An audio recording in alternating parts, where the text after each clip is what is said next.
Oh, well, it's a victory Monday. Jaguars now 5 consecutive wins with a victory in Pittsburgh. And boy, was it sloppy, but still, a win is a win. And they are now undefeated in the month of October going into the bye week. Action Sports Jack's Brent Martineau breaking down all the keys. And the biggest key, which may ultimately be the ability to get healthy for a playoff run.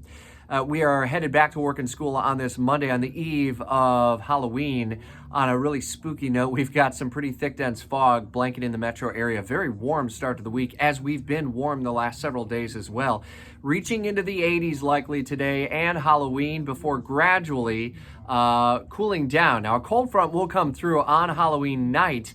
It'll be breezy, but still pretty warm overall. Not necessarily uncomfortably warm, but warm enough.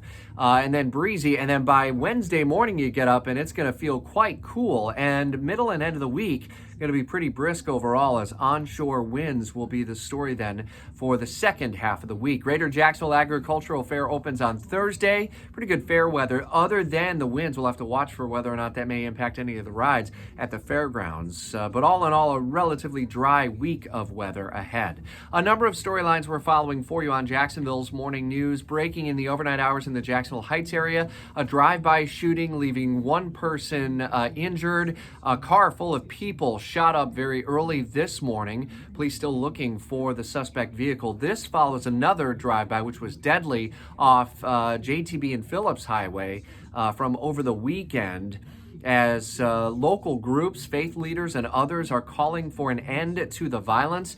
They are gathering later today to talk through that, and we'll be on top of that developing storyline over the coming hours ahead.